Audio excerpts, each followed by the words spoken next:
رسولullah کی سنتوں کے شوق میں گھر چلا کرتے ہیں, مال و دولت کی بنیاد پر گھر نہیں چلتے, اور عشق و محبت کی بنیاد پر گھر نہیں چلا کرتے, حسب و نسب کی بنیاد پر گھر نہیں چلا کرتے. جن چیزوں کی بنا پر گھر چلتے ہیں وہ ہم نے چھوڑ دی ہیں, اس لیے گھروں میں بے برکتی ہیں. ایک عورت اپنے شوہر کے حقوق اسی وقت ادا کر سکتی ہے جب اس کے دل میں اللہ کا خوف ہوگا, اللہ کے رسول کی سنتوں کی محبت جب دل میں ہوگی تبھی ادا کر سکتی ہے, ورنہ تو کوئی پولیس, کوئی حکومت ایک بیوی سے اس کے شوہر کے حقوق ادا نہیں کرا سکتی. اتنا کرا سکتی ہے کہ اس کو مجبور کرے, یا تو دونوں کے راستے کو الگ کرا سکتی ہے. حکومت اور پولیس اتنا کرا سکتی ہے, ایک شوہر کو مجبور کر سکتی ہے کہ مہر ادا کرو, اپنی بیوی کا خرچہ اٹھاؤ.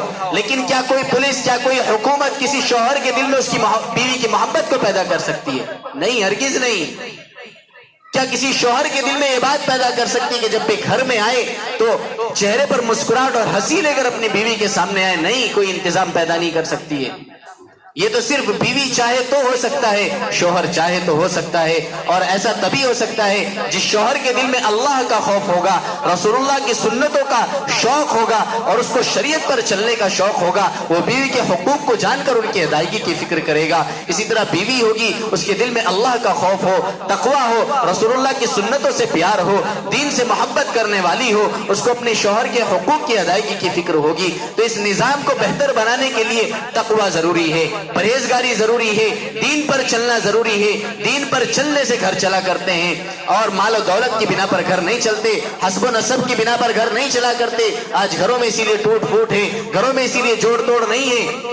صرف توڑ کی باتیں ہیں, جوڑ اسی لیے نہیں ہے کہ ہم نے صرف مالداری کے بیس پر, مالداری کی بنیاد پر شادیاں کرنی شروع کر دی. مال میں میرا برابر بھی ہے کہ نہیں ہے, چاہے ایک نمبر کا گنڈا ہو, بس مالداری ہونی چاہیے, سب کھپ جاتا ہے. کیا خوب بات ہے. جن کے آنگن میں امیری کا شجر لگتا ہے, جن کے آنگن میں امیری کا شجر لگتا ہے, ان کا ہر عیب زمانے کو ہنر لگتا ہے. امیری ہو تو تمام عیب چھپ جاتے ہیں, ایک غریب کے عیب نہیں چھپتے ہیں چونکہ وہ غریب ہے. ایک مالدار اگر عیب کرے تو اس کو لوگ ہنر سمجھتے ہیں. میرے بھائیو سمجھو ہم کس ڈگر پر جا رہے ہیں. کسی کو مسائل یاد نہیں رہتے. عورتوں اور مردوں کا اختلاط ہے, شادی کے معاملے ہو رہے وہیں عورتیں کھانا کھا رہی ہیں, وہیں مرد کھانا کھا رہے ہیں. بے برکتی نہیں آئے گی تو کیا آئے گا؟ اللہ کے رسول کی سنت کو چھوڑا ہے آپ نے اور میں نے, بے برکتی آئے گی. نکاح کے موقع, نکاح کی مجلس لگی, وہیں عورتیں گھوم رہی ہیں, بے برکتی آئے گی. بس شریعت یاد آتی ہے تو ایک جگہ یاد آتی ہے, سب کو یاد آ جاتی ہے. ہمارے بھی واسطے پڑھتے ہیں, ہر نکاح کی مجلس میں میرا تو واسطہ پڑتا ہی ہے. ایک جگہ پر سب کو شریعت یاد آ جاتی ہے, اور کسی معاملے میں شادی میں شریعت نہیں آتی. جب نکاح پڑھانے کے بعد امام صاحب کو کچھ دینے کا نمبر آتا ہے, وہاں بڑے بڑے مفتی مل جاتے ہیں, بڑے بڑے مفتی ملتے ہیں, ایک سے ایک مسئلہ بتاتے ہیں کھڑے ہو کے. اتنا نہیں, امام صاحب کو اتنا دے دو. نہیں امام صاحب یہ کون سی شریعت میں لکھا ہے, اسی میں شریعت دکھی بس اس کو. بڑے بڑے مفتی ملتے ہیں مجھے تو. اور جگہ نہیں دیکھیں گے کہ ہم نے کھانے کا نظام کیا بنایا, اسٹینڈنگ نظام بنایا, کھڑے ہو کر کھانا کھا رہے جانوروں کی طرح. کوئی نظام نہیں ہے بیٹھنے کا. مردوں عورتوں کا اختلاط ہے, عورتیں بھی وہیں گھوم رہے, مرد بھی وہیں گھوم رہے. اس میں شریعت نہیں نظر آئے گی. ان ملاؤں کا کھانا بند کر دو, اس میں شریعت دکھتی ہے بس. اللہ رحم فرمائے ہماری امت پر. بہرکیف بات لمبی ہو جائے گی. خرابیاں بہت ہیں, خرابیاں بہت ہیں, ہر آدمی سمجھتا ہے, ہر آدمی کو معلوم ہے. اس نظام کو درست کرو, ورنہ تو زناکاری جس قدر عام ہو گئی ہے اس کے پیچھے ایک وجہ, بڑی وجہ یہ ہے کہ ہم نے جگہ جگہ پر رسوم کو, رواجوں کو جگہ دی ہے اپنی شادیوں میں. رسوم کو, رواجوں کو جگہ دی ہے, نکاح کو مشکل بنایا ہے. تو جب حلال کے راستوں کو بند کیا جائے گا, حرام کے راستے خود بخود کھل جائیں گے. ہم نے نکاح کے راستوں کو بند کیا, زنا کے راستے خود بخود کھل گئے, عام ہو گیا. اب تو انسان اپنی شہوتیں پوری کر رہا ہے 50-50 روپے میں, 100-100 روپے میں. یہ کڑوی حقیقت ہے. نکاح کو اللہ نے جتنا آسان بنایا تھا, اب زنا کو لوگوں نے اتنا آسان بنا لیا. میرے بھائیو شریعت کی مخالفت نہ کرو, شریعت سے بغاوت نہ کرو. آپ انسانی فطرت سے بغاوت کر رہے ہو اگر شریعت سے بغاوت کر رہے ہو. شریعت سے بغاوت کرو گے تو بگاڑ ہی آئے گا امت کے اندر, فساد ہی آئے گا امت کے اندر. اب ایک آخری بات کہہ کر اپنی بات کو ختم کروں. اس جہیز کے معاملے پر میں نے کسی صاحب سے بات کی تو انہوں نے مجھے کہا کہ مولانا دستور ایسا ہے, چلو اگر جہیز نہ دیں تو بسا اوقات ایسا ہوتا ہے کہ گھروں میں جا کر بچیاں پریشان رہتی ہیں, چونکہ ہر کسی کے اندر دینداری نہیں ہوتی ہے. اب ساس الگ تانا دے گی, اس کی ننند الگ تانا دے گی کہ تو اپنے باپ کے یہاں سے لے کر ہی کیا آئی ہے جو میں اینٹ دکھا رہی ہے۔ اب بچیاں یہاں پر مجبور ہو جاتی ہیں کہ کتنی بچیاں ہیں جو اپنی جانوں کو پیش کر دیتے، نذرانہ لگا دیتی ہیں، خودکشی کر لیتی ہیں، تانے نہیں سہ پاتی ہیں۔ ساس تانے دے رہی ہے، اپنے گھر سے کیا لے کے آئی تو؟ کچھ بھی نہیں لے کے آئی ہے، ننند الگ تانا دے رہی ہے۔ تو ان تانوں کی وجہ سے میں نے کہا اس کا علاج ہے۔ کہا کیا ہے؟ اس کا علاج یہ آپ اپنی بچی کو دے رہے ہیں، کیا اسی وقت میں اسی دن دینا ضروری ہے؟ کیا اپنی سسرال میں جانے کے بعد وہ آپ کی بیٹی نہیں رہتی ہے؟ وہ ساری زندگی آپ کی بیٹی ہے، وہ کسی کے یہاں بیوی بن کے گئی ہے، آپ نے ایک رشتے میں اس کو جوڑ کر بھیجا ہے، بیٹی تو ابھی بھی آپ کی ہے نا، زندگی بھر آپ کی بیٹی رہے گی۔ آپ کیوں اسی موقع پر اسی شادی والے دن آپ جہیز کو دینا ضروری سمجھ رہے ہیں؟ آپ 2 مہینے بعد ایک چیز دے، ہدیہ کریں اپنی بیٹی کو، بیٹی میری طرف سے ہدیہ ہے آپ کے لیے۔ 10 مہینے بعد دوسری چیز دیں، بیٹی میری طرف سے ہدیہ ہے تمہارے لیے۔ 1 سال کے بعد کوئی اور چیز ہدیہ کریں آپ، بیٹی یہ میری طرف سے ہدیہ ہے۔ آپ کی طرف سے سامان بھی چلا جائے گا، اور آپ شادی کے علاوہ موقعوں پر دیتے ہیں، کسی کو کیا معلوم آپ نے کیا دیا اپنی بیٹی کو؟ کسی کو نہیں معلوم، اسی دن دکھتا ہے جس دن آپ شادی کر رہے ہیں، اس دن اگر دیں گے تو اس دن سب کو دکھتا ہے۔ شادی کا موقع ہے 2-4 دن پہلے یا شادی کے دن دیں گے تو سب کو دکھتا ہے کیا دیا ہے فلاں نے۔ 2 مہینے بعد آپ ایک سامان بھیجیں گے، کسی کو معلوم نہیں ہوگا اس نے اپنی بیٹی کو کیا دیا ہے۔ آپ اپنی بیٹی سے اگر سچی محبت رکھتے ہیں تو اس طریقے پر دیں۔ میں نے کہا اس کا علاج یہ ہے، آپ 2 مہینے بعد، 4 مہینے بعد، 10 مہینے بعد آپ اپنی بیٹی کو کچھ نہ کچھ دیتے رہیں، تو یہ تانے سے بچ جائے گی وہ۔ آپ کرنا چاہیں تو بہت سارے راستے ہیں، نہ کرنا چاہیں، رسم ہی کرنی ہو، دکھاوا ہی کرنا ہو، اب تو بلٹ کھڑی کر کے بیٹھ جاتے ہیں، دیکھو اپنی بچی کو یہ دے رہا ہوں کیسی لگ رہی ہے، یہ گاڑی دے رہا ہوں کیسی لگ رہی گاڑی ہے۔ بھائی اپنی بچی کو دے رہے ہو کہ دکھاوا کر رہے ہو؟ بیچ رہے ہو تم، یہاں قیمت لگا رہے ہو چیزوں کی۔ خدا را بچو ان چیزوں سے، ان چیزوں سے بچو، ورنہ پھر بچیوں کے ماحول میں اور بچیوں کی زندگیاں خراب ہوتی ہیں تو ماں باپ سر پکڑ کے بیٹھے رہتے ہیں، خون کے آنسو روتے ہیں۔ شادی ہونے کے بعد بچی گھر پہ آ کر اگر بیٹھ جائے تو ماں باپ کے لیے اس سے بڑی خیرت کی کوئی بات نہیں ہوتی۔ ہر ایک دن، ہر ایک رات ان کے لیے مر مر کر گزرتی ہے، بس صرف وہ زندہ رہتے ہیں، سانسیں آتی جاتی ہیں، لیکن ان کی زندگی ختم ہو جاتی ہے ٹینشن۔ اسلام کے نظام کو سمجھو، اسلام کے نظام کو اپناؤ، اس دنیا داری کے پیچھے نہ بھاگو۔ آپ کو بھی مرنا ہے، مجھے بھی مرنا ہے، اللہ کے سامنے منہ دکھانا ہے، رسول اللہ کا سامنا کرنا ہے، کس منہ سے جائیں گے؟ اس دنیا کے چکر میں نہ پڑو۔ دنیا تو آپ سب کو راضی کرنے کے چکر میں رہو گے، ساری زندگی راضی نہیں کر سکتے۔ اسے ایک اللہ کو راضی کر لو، تمام انسانوں کے دل اس کے قبضے میں، سب کو راضی کر دے گا۔ اللہ کو راضی کرنے کے لیے شریعت پہ عمل کر لو، اللہ سب کو راضی کر دے گا۔ اور اگر دنیا والوں کو راضی کرنا چاہو گے، آپ نے لاکھوں 10 لاکھ کا بھی اگر خرچہ کیا ہوگا نا، تو 2-4 آدمی کھانا کھا کر ایسے کہہ کے جانے والے مل جائیں گے، ارے کیا دیا تھا اس نے، کچھ بھی نہیں کھلایا، کھانے میں کچھ نہ کچھ عیب نکال کے چلے جائیں گے۔ تو یہ دنیا تو کبھی خوش ہوئی ہے نہ ہوگی۔ ساری دنیا تو اللہ سے خوش نہیں ہے، ساری دنیا تو اللہ کے رسول سے بھی خوش نہیں ہے۔ آپ کی اور میری کیا ہستی ہے؟ شریعت کو سنبھالو، شریعت کے نظام کو سنبھالو، آپ بھی عافیت میں رہیں گے، آپ کے بچے بھی عافیت میں رہیں گے، اولادوں کی عزت محفوظ رہے گی۔ اللہ تعالیٰ آپ کو مجھے عمل کی توفیق نصیب فرمائے۔ وآخر دعوانا الحمدللہ رب